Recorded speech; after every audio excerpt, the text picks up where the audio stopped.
memang kedengarannya klise ya. Kedengarannya klise, bersyukur dalam segala hal. Ya. Lu bisa emang lagi gak ada duit gitu, aduh terima kasih loh Tuhan gak ada duit, thank you ya terima Yesus. kasih. Bisa emang Ya. susah banget. Nah itu juga sambil ngedumel aku jual-jual tas. Nih Tuhan aku udah jual deh gitu, sambil kesel gitu karena kesel. Aku tuh gak seneng loh disebut diva. Apaan sih diva gitu? Bukan suatu hal yang untuk kayak terlalu diagung-agungkan gitu, apa sih? Hai, ini gua Daniel, tetangga kamu. Yuk kita mulai. Ini ada sesuatu yang lucu sih, ngomongin uang sekolah gitu ya. Jadi sebenarnya gue sendiri juga saat itu tahun 2021 kalau gak salah, gue harus ngebayar uang sekolah buat anak gue. Dan dua-duanya itu sekolah di international school. Nah. Mahal. Ya mahal banget, international school tuh mahal banget. Kalau misalnya lu bisa nyekolahin anak lu gak di international school, gue rekomendasi ya emang. gak usah. Emang. Ini karena dua anakku juga international school. Jadi benar-benar mahal banget dan gue ada satu momen ketika sama juga gue komplain sama Tuhan. Dan saat itu kan lagi pandemi itu kan mereka semua pada main Bitcoin gitu ya. Gue juga ikutan Bitcoin. Main dan itu pun juga kayak digerakin sama Tuhan untuk main Bitcoin. Nah saat itu Bitcoin dari yang $60.000 jatuh jatuh aja. Nah abis itu gue bilang kayak Tuhan, ini gue harus ngebayar uang sekolah anak gue gitu. Tapi Bitcoinnya lagi jatuh gitu kan. Gimana sih ini? Padahal Tuhan juga nih kayaknya ngegerakin hati gue untuk invest di Bitcoin. Nah di situ Tuhan jelas banget, Tuhan bilang jual Bitcoinnya. Hah? Jual Bitcoinnya? Waduh, tapi nggak untung nih kalau misalnya dijual sekarang gitu kan. No, jual Bitcoinnya. Ya udah, oke. Akhirnya gue jual lah si Bitcoin tersebut gitu. Itu dijual dan habis itu duitnya kalau nggak salah untuk apalah kayak gitu ya, karena ada kebutuhan saat itu dan lain-lain. Tapi itu juga kecil. Bukan untuk uang sekolah anak. Tapi ini uang sekolah anak gimana nih? Tiba-tiba dari perusahaan gue yang ada satu yang di bidang IO, dia bilang, Neil ini kayak seminggu setelahnya deh, Neil sorry nih kita masih belum bisa bagiin dividen. Dia bilang kayak gitu. Oh kita ada dividen? Iya, tapi kita masih belum bisa ngasih dividen karena ya klien masih belum bayar segala kayak gitu dan lain-lain. Gue bilang bentar, kok kita bisa dapat dividen sih? Ya karena virtual event ini gitu. Oh oke. Oh that's good. Jadi kapan gue bisa dapat dividennya? Neil mudah-mudahan ya minggu ini ada satu klien nih yang ini aneh banget. Biasanya kalau misalnya kita dibayar setelah eventnya selesai dan itu dibayarnya nyicil. Tapi klien ini mau bayar lunas sebelum acaranya mulai. Dia bilang kayak gitu. Oh gitu. Dividen yang gue dapat berapa duit emangnya? Angkanya exactly sama seperti yang biaya sekolah, uang sekolah anak gue yang harus gue iniin. Oke, jadi dalam seminggu itu ternyata gue dapat duitnya dalam seminggu itu ya. Dan gue emang deadline untuk bayar uang anak sekolah gue juga segitu gitu. Dan yang lebih gila lagi, perusahaan apa yang bayar? Perusahaan namanya Coinworks yang jualan Bitcoin. No, oh my god. Itu plot twist banget dari Tuhan, kayak ya ampun. Dan itu tabur tuai gitu. Jadi yang benar-benar kayak gue jual si Bitcoinnya, akhirnya gue dapetnya dari perusahaan Bitcoin gitu di Indonesia. Aduh itu benar-benar kayak what? Jadi gue percaya banget sih, kayak ketika kita lagi diserang dalam sebuah ujian dalam sebuah faktor gitu ya. Nah faktor tersebut ya udah kita donasiin, kita tabur supaya kita percaya, dan itu namanya iman sih. Kita percaya nanti akan datang kok kayak gitu. Betul. It's really crazy. Iya, karena kan kalau buat aku sih kayaknya ujian sama cobaan itu berbeda ya. Terus karena buat aku sih ujian sama cobaan berbeda. Kalau cobaan itu kadang-kadang kita sendiri yang buat. Dan itu banyak kan dari setan gitu ya. Kalau ujian itu dari Tuhan. Tuhan yang mau menguji kita. Jadi dia tuh, karena kan Tuhan selalu kasih ke kita itu selalu memberikan kita tuh jalan damai keluar, sejahtera. Right. Bukan Tuhan nggak pernah kasih kita kecelakaan atau apapun. Kalaupun kecelakaan ya mungkin karena kita salah sendiri gitu. kita yang buat sendiri gitu Ya, loh. ya. Gitu. Tuhan selalu kasih kan damai sejahtera gitu Betul, ya. betul. Dan ini sekarang kalau kita kita balik lagi kita ngomongin soal kekeliruan aku Mhm. dengan Mmm, soal finansial ya, itu kayak gitu ya. pengelolaan uang. Nah, menghargai hal yang kecil, aku Ya, bilang gitu ya. Itu juga mengingatkan aku bahwa memang kedengarannya klise ya. Kedengarannya klise, bersyukur dalam segala hal. ya. Itu kan selalu sering kali kita dengar bersyukur dalam segala hal, bersyukur dalam segala hal. Tapi pada prakteknya emang gampang. Hmm, Karena yang susahnya setengah mati. paling Terus sulit adalah bersyukur dalam ujian. lagi susah. Bersyukur dalam ujian. Lu Ya, bisa emang lagi nggak ada duit gitu. Aduh terima kasih loh Tuhan nggak ada duit. Thank iya, you ya terima Yesus. Bisa kasih. emang. Ya, terima kasih gue masih bisa nafas. Terima Terima kasih loh kasih Tuhan. Tuhan. Nah Gila, bersyukur dikasih ujian itu dikasih udah ujian tuh next level banget. itu iya kan. Ya, Emang bisa. Susah prakteknya gitu. Jadi itu bukan sembarang kata yang memang kita kadang-kadang itu kayak umum kita bilang bersyukur dalam segala hal. Oke, puji Tuhan bersyukur dalam segala hal. Pada prakteknya susah banget susah kali. banget. Susah banget, susah banget, Tapi susah akhirnya banget. jadi kalau saya gara-gara soal yang tadi itu yang bayar uang anak sekolah segala gitu, akhirnya saya ngerasa Tuhan akan mencukupi. Mungkin saya nggak akan rakus, Ya, mungkin saya nggak akan kayak jadinya, wah gue harus punya duit segini banyak gitu ya, ya, baru gue ya. sukses. Enggak, Karena cukup aja udah iya, sukses karena menurut gue. Tuhan pasti kasih apa yang kita perlu, bukan apa yang kita inginkan. So good, ya Tuhan kasih pasti apa yang kita perlukan, bukan yang kita inginkan. betul. Gitu. Jadi, nah itu juga sambil ngedumel aku jual-jual tas. Nih Tuhan gue udah jual deh gitu. Sambil kesel gitu karena kesel. Tuhan nih gue udah jual. Ini kan katanya Tuhan bilang kan ini yang aku inginkan kan tiap kali gitu. Nih gue udah jual katanya gitu. Bukan yang butuhkan, ya. Bukan yang aku butuhkan ya Tuhan. Ya udah nih aku jual sekarang yang aku butuhin uang kasih ya Tuhan buat Iya, gitu. iya, wow. Iya dong. Ya, ya. Iya, aku minta sama Tuhan aku bilang ya udah Tuhan ini. Karena kamu bilang kan Tuhan bilangnya gitu. Ini yang gua ini yang gua Wow. inginkan udah gue jual semua nih Tuhan gitu. Karena gue ngerasa ya kayak Tuhan itu tahu kadang-kadang ketika kita ngerasa tas-tas branded ini mulai menjadi identitas kita, Mm-mm. atau mulai menjadi sesuatu yang berhala gitu, Berhala, idol iya, buat kita gitu, iya.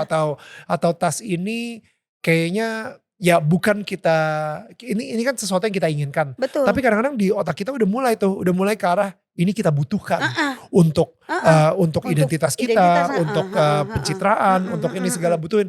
Wah di situ kayak no. Security lo, keamanan lo, apa yang lo butuhin hanya di gue, hanya di Tuhan, bukan di tas. Betul. Tapi sorry kalau tadi misalnya kamu bilang Daniel bilang untuk supaya identitas atau Pencitraan apa. ya. Aku Bukan. not that person. Jauh Aku dari bukan situ. orang yang seperti itu. Oke. Karena aku jauh sekali dari kehidupan glamor sebetulnya. Ya. Aku bukan orang seperti Emang itu. bener sih. Aku bukan tipe orang yang kayak Pamerin tas dan sosialite ya. Aku nggak seperti itu.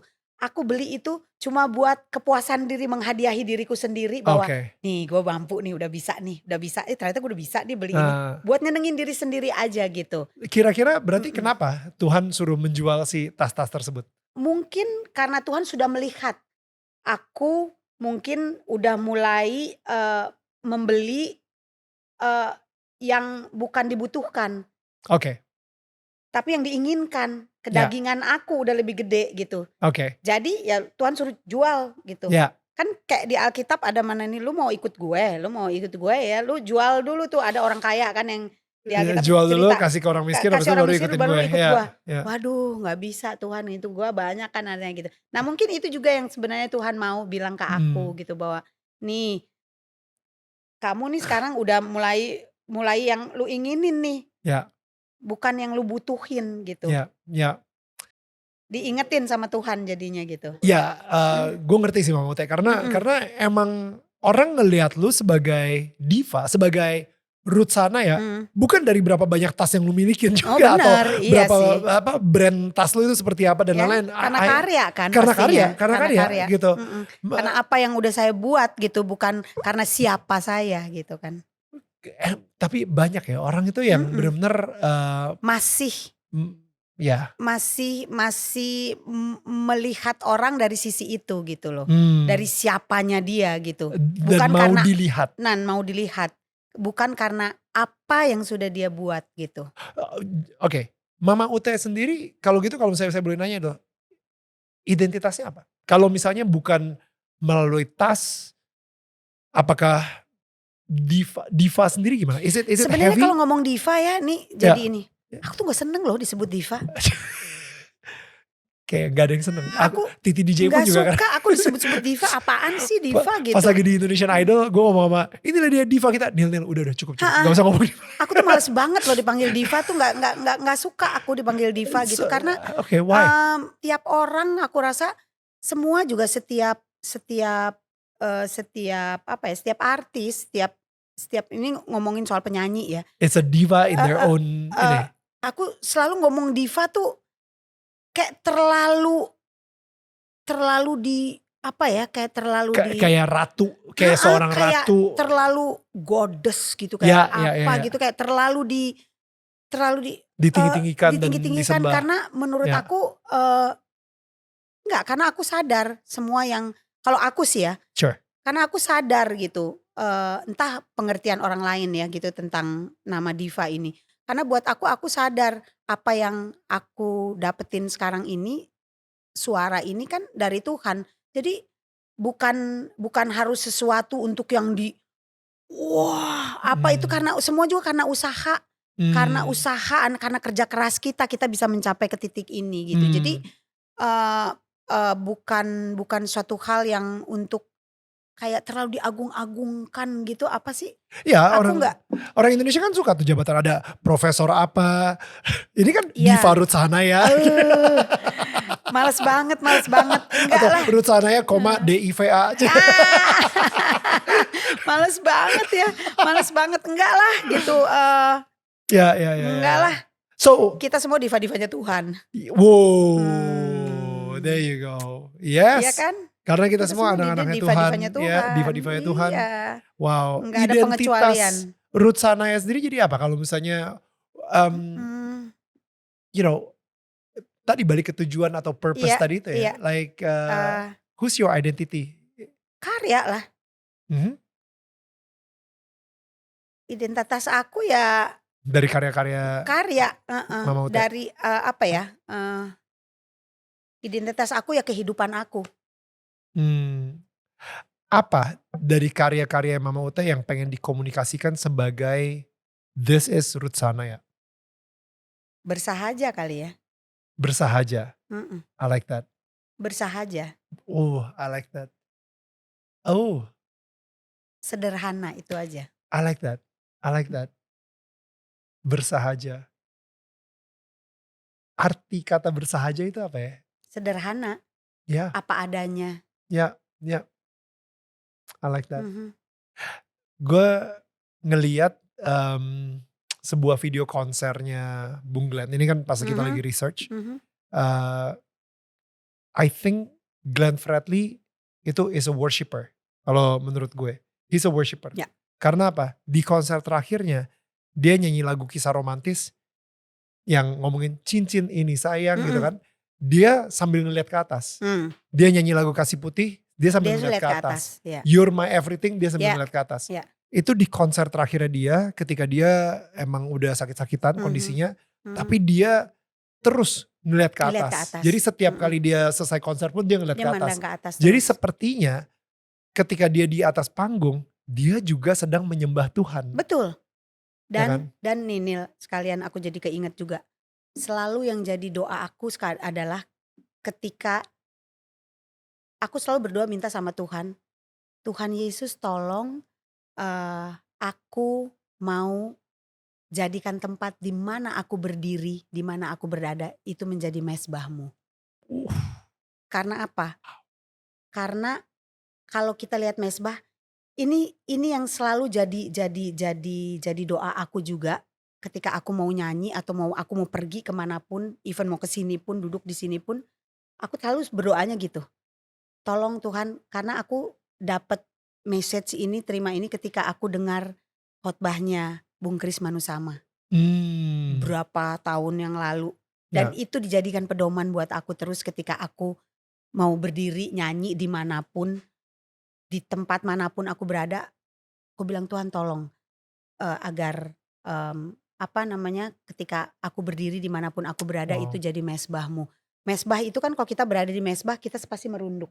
Ya, karena it's a holy place, it's a Yes, holy kita ground. pasti Ya, merunduk gini kan, kita ya, tunduk gini. wow, Nah itu mengingatkan kita, mengingatkan kita untuk selalu jangan lihat ke atas terus. wow, ya, Karena kita sadar semuanya itu dari dari Tuhan. Tuhan. Yes. That's so beautiful. Karena orang mikirnya mesbah itu cuman hari Minggu atau pas lagi Enggak. momen sama keluarga jadi ada mesbah keluarga gitu. Cuman Hidup kita dimanapun hidup kita berdiri itu mesbah kita. exactly. Itu adalah saat kita lagi menyembah Tuhan Ya. gitu, dan orang akan ngelihat itu Ya. dalam Ya. Dalam hidup kita, gerak-gerik dan gerak-gerik keseharian kita, so good. bicara kita gitu. Gue pengen bacain ayat deh. Nah. udah serius nih kita. Iya. Tuhan Yesus ngomong nih ya di Yohanes 15. Johannes 15. I am the true grapevine and my Father is the gardener. He cuts off every branch of mine that doesn't produce fruit and he prunes the branches that do bear fruit so they will produce even more. You have already been pruned and purified by the message I have given you. Yes. Jadi yang menarik adalah prunes itu kan dipotong juga ya. Jadi kalau misalnya tadi itu Yesus adalah pokok anggur, kita itu adalah rantingnya. Kalau misalnya kita tidak berbuah, itu akan dipotong. Kalau kita berbuah, itu akan dipotong. Iya, benar. Jadi ketika kita mendengarkan tentang Yesus, itu kita akan dipotong. Tapi ini sih sebuah revelation yang saya dapat banget nih ya. Saya juga ada temen yang dia juga main di Bitcoin juga. Tapi kalau saya akhirnya saya jual dan itu malah menjadi sebuah ya dibalikin lagi dalam kelimpahan gitu in a way. Kalau teman saya ini ditipu. Dan duitnya benar-benar gak balik lagi gitu. Jadi kayak benar-benar ditipu dan hilang, sehilang-hilangnya gitu.